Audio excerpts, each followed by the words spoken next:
Actual जो meaning है, सही वर्ड जो है, मतलब हिंदी में शायद थोड़ी सी बात समझ में नहीं आए, बट इंग्लिश में आपको बहुत आसानी से बात समझ में आ जाएगी। दैट इज बेंडिंग, है ना। एक वर्ड यूज करते हैं हम, बेंडिंग। तो किसी भी कर्व में या कोई भी वक्र जो आपके पास में है, उसमें बेंडिंग कितनी है ना। बेंडिंग का मतलब क्या हुआ, उसमें वक्रता, मोड़ कितना है। इसको एक बहुत सिंपल से एग्जांपल से पहले समझ सकते हैं हम लोग, कि जैसे अगर कोई भी ये जो जैसे कोई भी कर्व है आपके पास में, ये एक कोई कर्व आपके पास में है, ये कर्व हो सकता है, ये कर्व हो सकता है, और एकदम हम स्ट्रेट लाइन भी यूज कर सकते हैं, है ना। तो अगर कोई भी कर्व आपका, कोई भी कर्व है, वक्र है, तो अगर वो मुड़ रहा है ना, मुड़ रहा है, तो उसके प्रत्येक बिंदु पर, उसके प्रत्येक बिंदु पर उस वक्र में कुछ न कुछ बेंडिंग जरूर आ रही है, कुछ न कुछ बेंडिंग आ रही है, या उसको, वो जो बेंडिंग है, उस बेंडिंग को हम उस बिंदु की वक्रता बोल देंगे। ठीक है, वक्र हर बिंदु पे थोड़ा थोड़ा मुड़ रहा है। अगर नहीं मुड़ेगा तो वो स्ट्रेट लाइन बन जाएगा, इसकी वक्रता 0 है किसी भी बिंदु पर। तो ये प्रत्येक बिंदु पे जो इसके अंदर बेंडिंग होती है, उसको हम वक्रता कहते हैं, कर्वेचर कहते हैं। ठीक है, पहली चीज। तो इसकी डेफिनेशन हम कैसे देते हैं, इसकी डेफिनेशन हम देते हैं,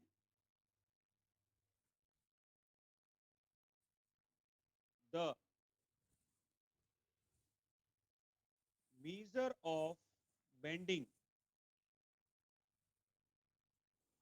the measure of bending, Hindi में मोड़ कह सकते हो, है ना, वक्रता कहते हैं वैसे। The measure of bending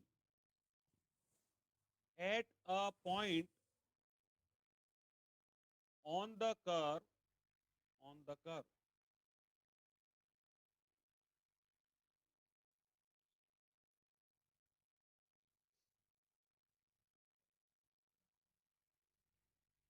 on the curve is called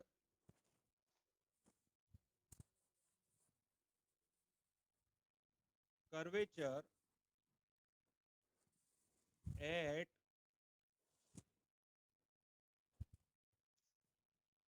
that point, curvature at that point of the curve।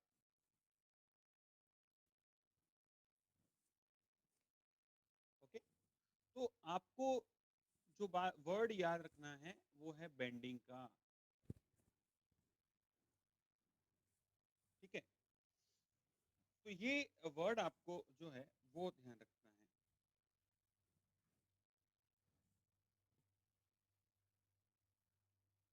अब यहाँ पर ये दो तरह की एक्चुअली कर्वेचर होते हैं। एक एक्सट्रिंसिक जो है कर्वेचर होता है, और एक इंट्रिंसिक कर्वेचर होता है। एक्सट्रिंसिक कर्वेचर जो है वो ज्यादातर सरफेस में हम बात करेंगे, मतलब 2 डायमेंशनल में हम बात करेंगे। तो ज्यादातर जब हम 2 और 3 डायमेंशनल में बात करते हैं, या वक्रता ज्ञात करने की कोशिश करते हैं, या एक सिंपल कर्व की वक्रता ज्ञात करते हैं,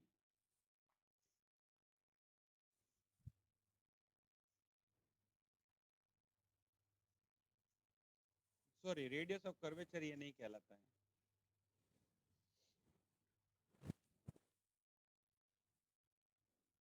रेडियस ऑफ कर्वेचर ये नहीं कहलाएगा ना। वक्रता अलग चीज है, और वक्रता त्रिज्या अलग चीज है। अभी आएंगे उस बात पे, वक्रता त्रिज्या पे।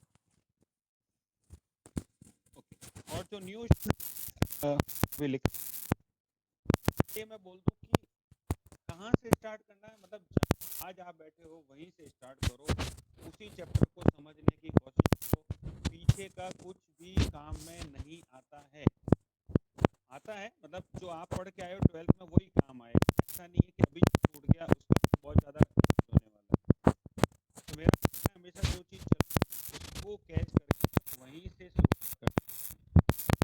नहीं सोचना चाहिए कि पहले भी बोला है कि मैंने पहले नहीं आया, मेरा कुछ छूट गया है और ये और वो। योर नॉलेज की 2 तरह की कर्वेचर वक्रता पे बात होती है। एक एक्सट्रिंसिक कर्वेचर होता है, एक इंट्रिंसिक कर्वेचर होता है। इंट्रिंसिक को हम नेज बोलते हैं और ऐसे वर्ड होता है। लेकिन खैर इससे जस्ट फॉर योर नॉलेज है, हमारे यहाँ कहीं क्वेश्चन नहीं आता है कि एक्सट्रिंसिक की बात।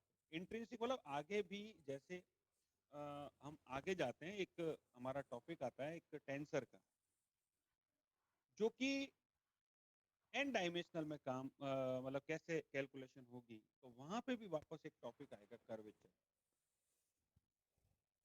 तो जब हम अभी तो 2 और 3 डायमेंशनल, अभी तो हम सिंपल वक्र पे बात करेंगे ना। सिंपल ये जो कर्व हैं, बिल्कुल सिंपल कर्व्स हैं आपके, जो 2 डायमेंशन में बहुत आराम से बन जाते हैं। कौन कौन से, जैसे समझ लो पैराबोला बन गया आपका, या कोई भी स्मॉल वक्र जो भी y is equal to x, y is equal to x cube कह दो, बहुत ज़्यादा डिफिकल्ट कर्व नहीं होते हैं। सिर्फ उन कर्वेचर पे हम बात करेंगे। या हमने ये कर्व पढ़ा है, x to the power 2/3 y to the power 2/3 is equal to a to the power 2/3, है ना।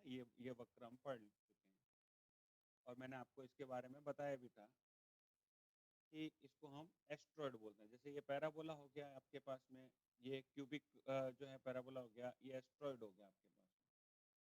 तो जो भी इस तरह के सिंपल कर्व हैं, x square plus y square is equal to a square कह दें, और छोटे मोटे मतलब वक्र पड़े पोलर के अंदर, r is equal to a 1 plus cos theta, ऐसा कोई भी एक वक्र हो सकता है।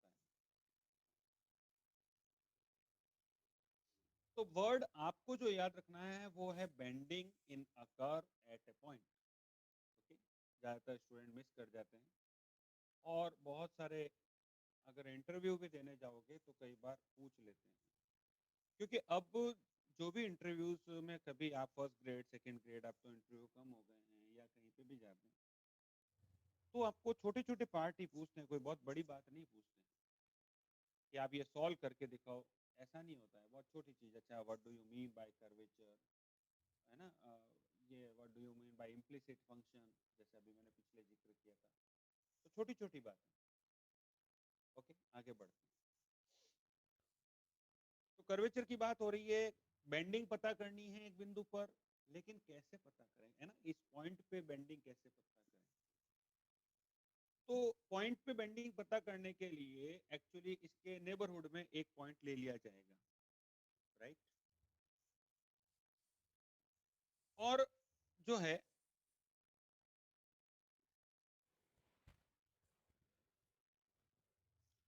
इसको एक और तरह की डेफिनेशन से भी पहले डिफाइन कर सकते हैं आप, या जैसे कैलकुलेट हम करें अगर इसको, तो हम इसके क्या नेबरिंग उसमें जाएंगे। चलिए देखे नेबरिंग में किस तरह की बात मुझे करनी है, मैं वो बात करता हूँ। समझ लो ये कोई कर्व है और इसके पॉइंट पी पर आपको कैलकुलेट करना है। यहाँ पे इसका हमने दूसरा पॉइंट लिया। बेसिकली ये जो पॉइंट क्यू है, ये पी के बहुत ही नजदीक है, लेकिन हमें डायग्राम में इसको दिखाने के लिए थोड़ा दूर दिखाते हैं। अब इसी वक्र पर एक फिक्स पॉइंट लेते हैं ए, और इस बिंदु P की A से जो दूरी है उसको लेते हैं S। ठीक है, इसको बोलते हैं arc length. S is arc length, arc length बोलते हैं।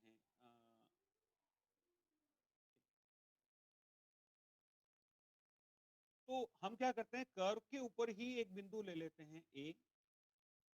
अब कर्व पे दूसरा बिंदु P जहां वक्रता ज्ञात करनी है, और इसके नेबरहुड में एक बिंदु Q ले लेते हैं। नेबरहुड मतलब बहुत ही क्लोज है, इसलिए इस दूरी को हम डेल्टा S से रिप्रेजेंट करते हैं।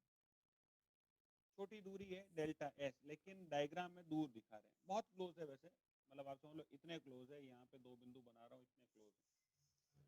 लेकिन अगर मैं इतने क्लोज में बताऊंगा तो वो डेल्टा S जो है वो हम मार्क नहीं कर पाते हैं। ठीक है, ओके, आगे बढ़ते हैं। तो वक्रता देखने के लिए हम लोग क्या करते हैं, इन दोनों बिंदुओं पर, अच्छा यहाँ पे पहले हम एक्सिस ड्रॉ कर लेते हैं। समझ लीजिए हमने यहाँ दो एक्सिस ड्रॉ कर ली, एक एक्स एक्सिस और दूसरी आपके वाई एक्सिस,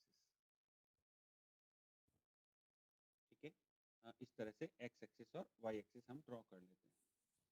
अब जो है चलिए ये आपके ओरिजिन हो गया, ये आपकी एक्स एक्सिस हो गई, ये आपकी वाई एक्सिस हो गई।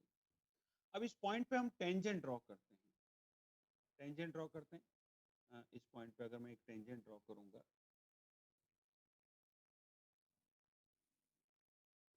इस तरह से एक टेंजेंट हमने ड्रॉ कर। अब एक दूसरी टेंजेंट ड्रॉ करनी है मुझे क्यू पर, तो चलिए मैं क्यू पर एक टेंजेंट ड्रॉ करता हूँ कुछ इस तरह से,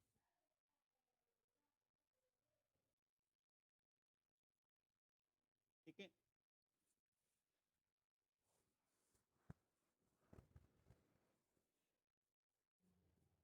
अब जो टेंजेंट होती है वो यहाँ पर कितना कोण आंतरित करेगी, यहाँ पर कोण आंतरित कर रही है, मान लीजिए कि यहाँ पे वो एंगल बना रही है साई, एक्स एक्सिस के साथ साई बनाती है टेंजेंट। आप लोग टेन साई बराबर लिख के आते हो है ना, जब कार्टेशियन कोऑर्डिनेट में बात करते हो, d y by d x that is slope. और मान लीजिए कि ये जो कोण है, अब वो इससे तो बड़ा दिख ही रहा होगा आपको, तो वो हो गया साई प्लस डेल्टा साई। अगर ये साई प्लस डेल्टा साई है तो यहाँ पे जो कोण आएगा वो डेल्टा साई होगा।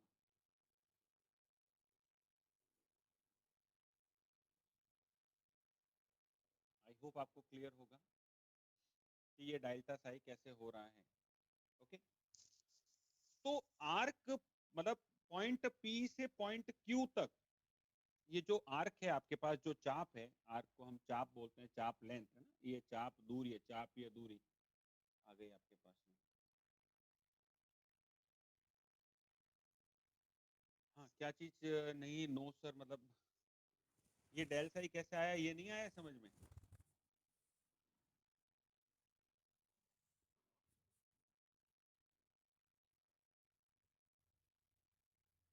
बहुत सिंपल सी बात है बेटा, आप देखो, चलो मैं बता देता हूँ, कोई बात नहीं। ये कोण साई है, ये हमने मान लिया थोड़ा सा कोण बढ़ गया, आप देखोगे इस टेंजेंट को तो टेंजेंट रोटेट हो रही है, टेंजेंट रोटेट हो रही है, तो ये कोण इससे ज्यादा है, हमने मान लिया कितना ज्यादा है, डेल्टा साई ज्यादा है। फिर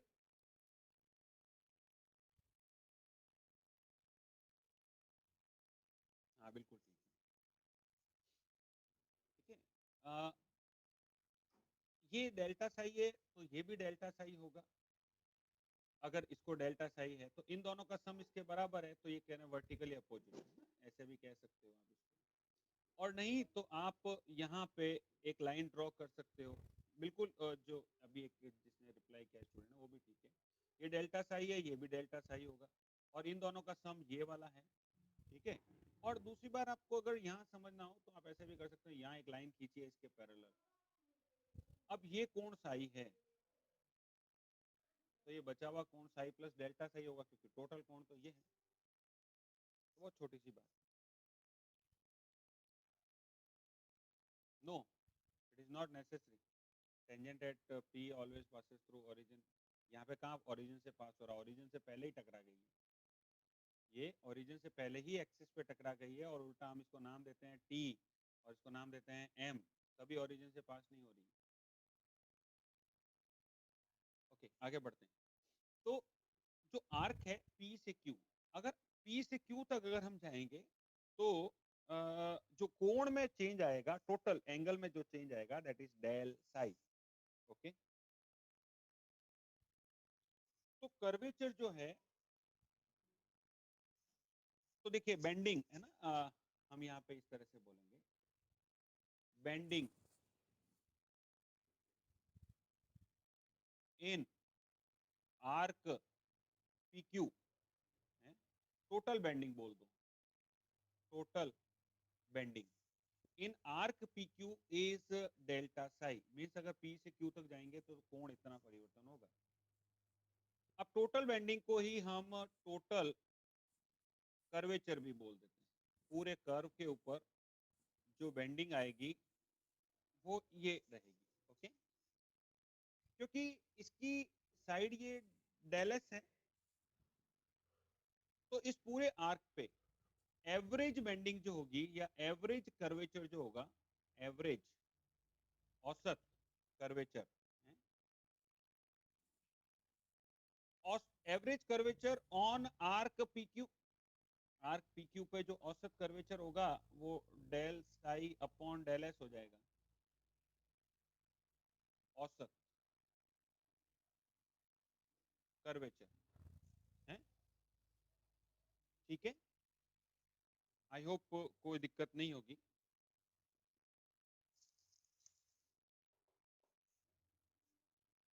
इसका मतलब क्या हुआ, इस कर्व के प्रत्येक बिंदु पर, इस कर्व के प्रत्येक बिंदु पर जो आपका एवरेज होगा, जो औसत होगा, वो इतना होगा, ये इतनी बेंडिंग होगी अप्रॉक्स।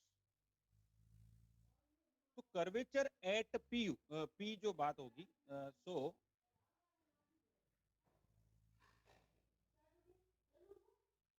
कर्वेचर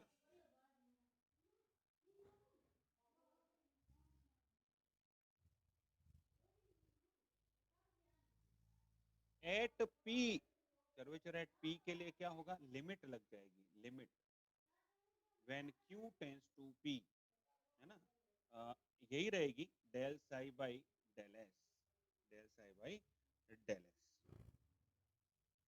अब जो ये limit Q tends to P लगी है, इसकी वजह से यहां हम लोग लिख पाते हैं D psi by D S, that is rate of change of psi with respect to s, rate of change of psi with respect to s। तो कर्वेचर एट पी जो होता है वो कुछ इस फॉर्मूले के द्वारा जो है वो हमें दिया जाता है, या ये इसका हम इस फॉर्मूले से लिखते हैं। ठीक है, that is D psi by D S. तो इसको आपको याद रखना है कर्वेचर एट पी के लिए इस प्रकार से वक्रता कैलकुलेट होती है।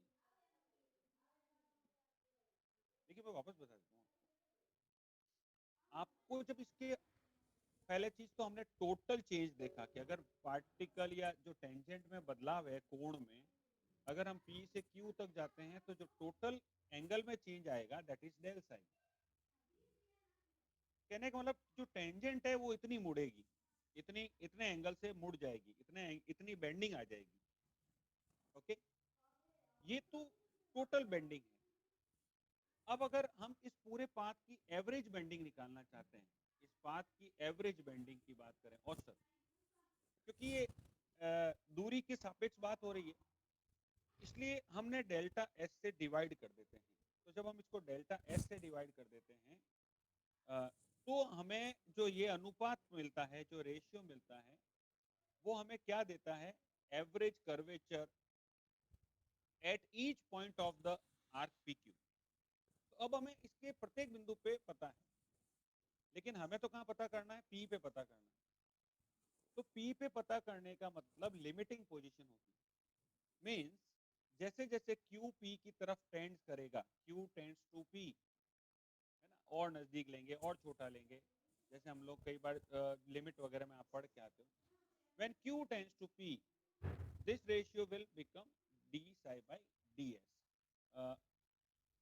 क्योंकि एवरेज है तो ये इसमें कन्वर्ट हो जाएगा, और पी बिंदु पर जो कर्वेचर आएगी वो आप इस फॉर्मूले से दे सकते हो। आप लोग पहले भी del y by del x ऐसे करके पढ़ के आते हो, लिमिट लगाते हो यहाँ पे del x tends to zero, और इसकी वैल्यू क्या लिख के आए, d y by, means rate of change in y with respect to x at a point. कौन सा पॉइंट है, जब आप उसकी तरफ जीरो की तरफ टेंड कर रहे हो। खैर इस तरह का फॉर्मूला, तो ये कर्वेचर का फॉर्मूला डेवलप होता है, आपको याद करना है कर्वेचर का फॉर्मूला कैसे काम आएगा। फॉर एग्जाम्पल, है ना, फॉर एग्जाम्पल आपका क्वेश्चन आएगा इस तरह का, find curvature for the curve, for the curve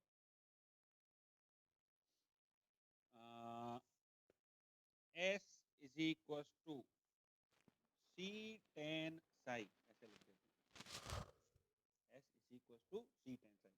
ये वक्र की एक समीकरण है। ये वक्र का कौन सा रूप कहलाता है? ये नैज समीकरण कहलाता है या नैज रूप कहलाता है।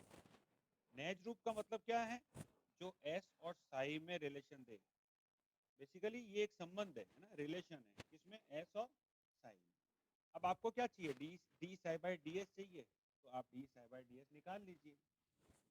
तो D psi by D S calculate easily कर सकते हैं। कैसे? अगर हम इसको डिफरेंशिएट कर दें, C tan psi on differentiating with respect to किसके? एस के। दोनों पक्षों का कर दें, तो इधर एस का तो कितना हो जाएगा? 1 सी टेन साई का कितना हो जाएगा? सेक स्क्वायर साई, साथ में क्या आ जाएगा? D psi by D S. Okay, D psi by D S का मान कितना आ जाएगा? D psi by D S का मान आ जाएगा 1 upon C sec square psi, और you can write cos square psi upon C, कुछ भी इस तरह। तो आप देखिए कि जैसे जैसे आप साई का मान लिखते जाएंगे, जैसे जैसे आप साई का मान लिखते जाएंगे, वैसे वैसे आपको बेंडिंग मिलती जाएगी, that is D psi by D S मिलती जाएगी। साई का मान रखने का मतलब क्या हुआ?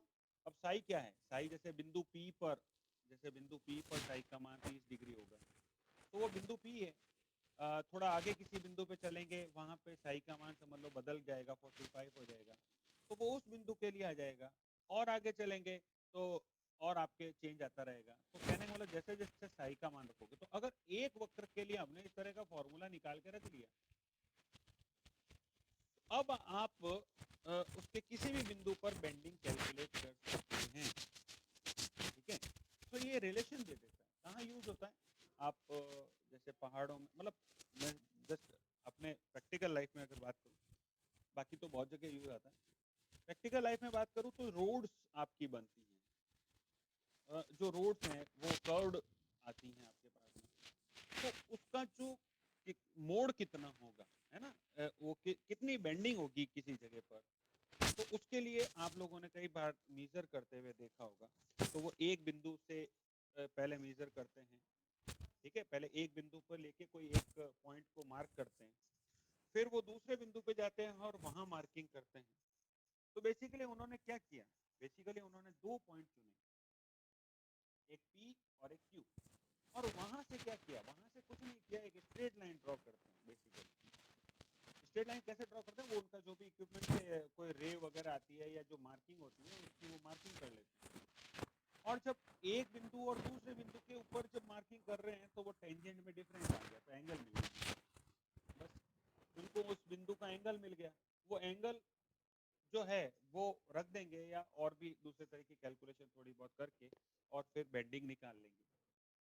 ठीक है, फिर कुछ उनके मानक होते हैं कि भाई इससे ज़्यादा बेंडिंग नहीं होनी चाहिए, वो उनके अपने सिविल के अंदर चला जाता है कि भाई कितनी बेंडिंग होनी चाहिए और रोड में कितनी बेंडिंग नहीं होनी चाहिए। वो बहुत कुछ डिपेंड करता है, कितना इंक्लाइंड होगा, बहुत सारी बातें इंक्लूड हो जाती है। फिर हमारा पॉइंट ऑफ व्यू ये है कि किसी भी जो रोड है जहाँ बेंडिंग है, जो मुड़ा हुआ है, हम उसकी बेंडिंग कैलकुलेट कर सकते हैं मैथमेटिकली। बाकी के एस्पेक्ट नहीं देख रहे हैं, है ना, हम केवल मैथमेटिकल एस्पेक्ट्स पे काम कर रहे हैं। ठीक है, तो वो हमारे और दूसरे उसमें इंजीनियर में थोड़ा फर्क है। जैसे फार्मासिस्ट और डॉक्टर में फर्क होता है।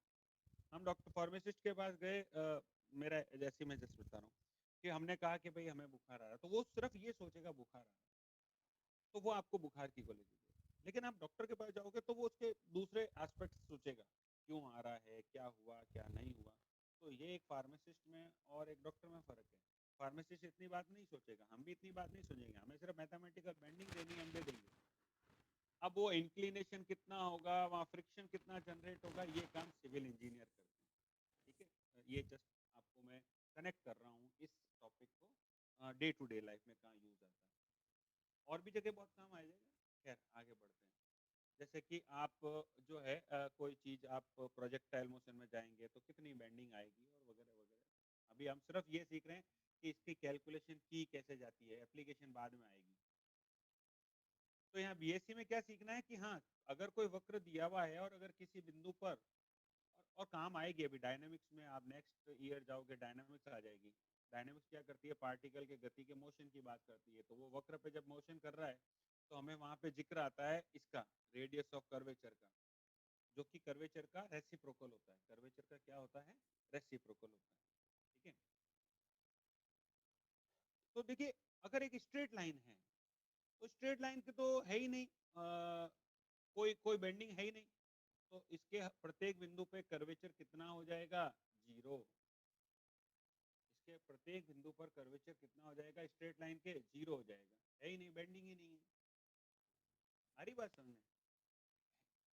अगर एक भी पॉइंट उस पे होगा तो फिर वो रोटेट हो जाएगी। इसके कर्व्ड पार्ट होता है, इसके हर एक बिंदु पे बेंडिंग आएगी। तो इसके लिए कर्वेचर हो गया 0।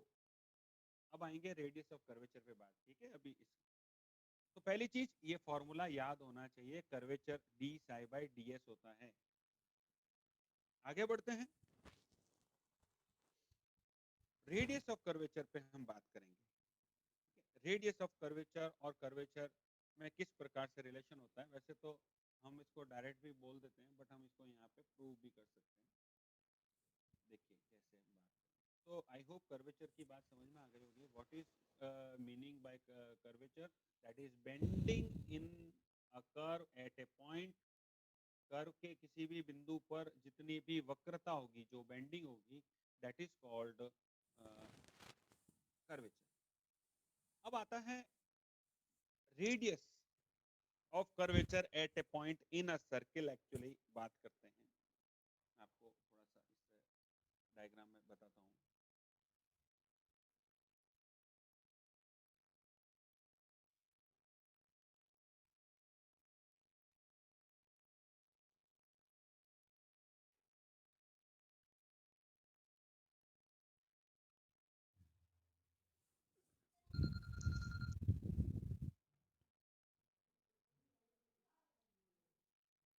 देखिए अगर मेरा ये कर्व है आपके पास,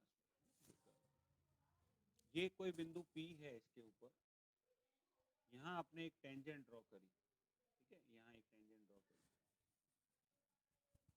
तो इसका अभिलंब कहाँ होगा, इसका अभिलंब इसके परपेंडिकुलर डायरेक्शन होगा, ऐसे यहाँ पे जो भी परपेंडिकुलर होगा। सिमिलरली आपने एक नेबरिंग पॉइंट लिया Q और वहाँ एक टेंजेंट ड्रॉ कर दी, ऐसे कोई टेंजेंट ड्रॉ कर दी हमने इसके नेबरिंग पॉइंट, और इसकी भी नॉर्मल ड्रॉ कर दी हमने, यहाँ पे कहीं पे इसकी नॉर्मल ड्रॉ कर दी। इसका अभिलंब यहाँ कहीं होगा, समझ लीजिए ऐसे करके। तो अभी जो बिंदु P है और जो बिंदु Q है, वहां पे जो नॉर्मल है वो एक बिंदु पर मीट कर रहे हैं, समझ लीजिए N पे मीट कर रहे हैं, ठीक है। तो जब ये पॉइंट Q P की तरफ टेंड्स होगा, when Q tends to P, Q इधर आएगा, तो N किस तरफ जाएगा, N P की तरफ आएगा या N P से दूर जाएगा, N P की तरफ आएगा या N P से दूर जाएगा, बता सकते हैं आप? तो टाइम शॉर्ट है, मुझे बताना चाहिए। यस, दूर जाएगा, P से दूर जाएगा।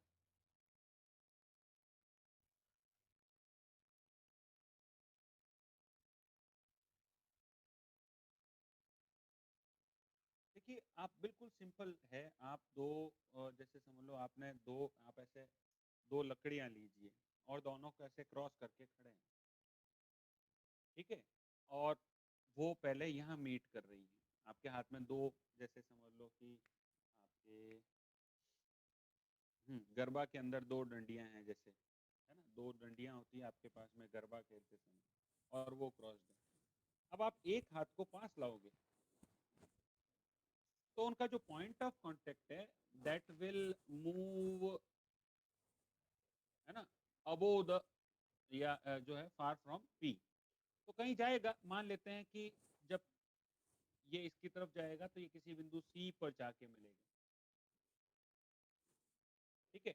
तो जब Q टेंस टू P होगा, तब इनका पॉइंट ऑफ कांटेक्ट NC की तरफ बढ़ेगा। ओके, तो जब NC की तरफ बढ़ेगा, तो ये जो डिस्टेंस होगी, इस बिंदु P के लिए, ये इसकी रेडियस ऑफ कर्वेचर कहलाएगी और इसको रो से डिनोट करेंगे। ये इसकी रेडियस ऑफ कर्वेचर कहलाएगी और इसको किससे डिनोट करेंगे? रो से।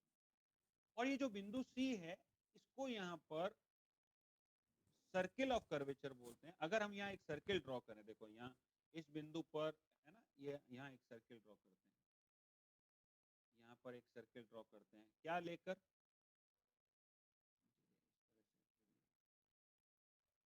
इस दूरी को रेडियस लेकर। तो ये जो डिस्टेंस है, ये जो डिस्टेंस आपकी PC है, PC, ये तो कहलाएगी रेडियस ऑफ कर्वेचर। और जो बिंदु C है, वो आपका कहलाएगा सेंटर ऑफ कर्वेचर।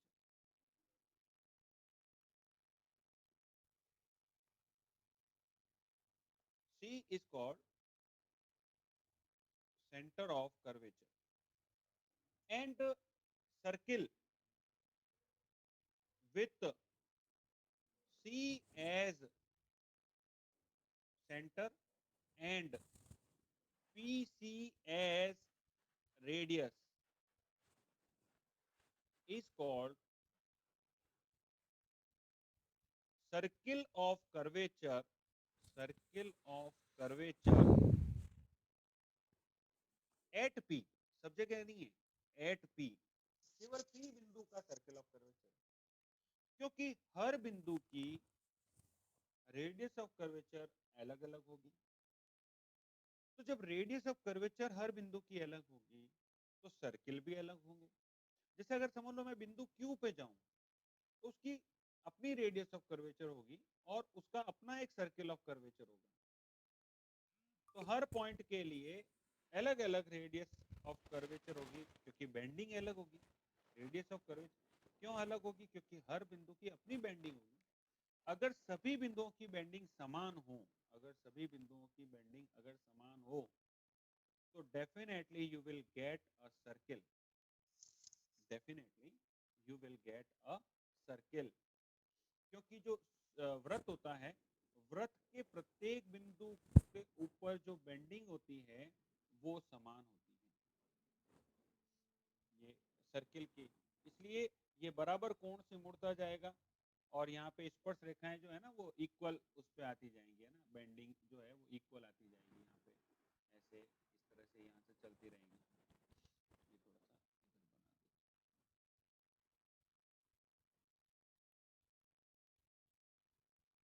तो अगर इक्वल होगा तो सर्किल बन जाएगा, वृत्त बन जाएगा, और अगर बेंडिंग जीरो होगी तो स्ट्रेट लाइन बन जाएगी।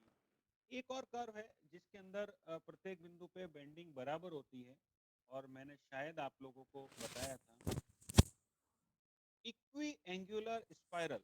इक्वी एंगुलर स्पाइरल पहले मैंने बात की थी आपसे, इस तरह का शेप आता है।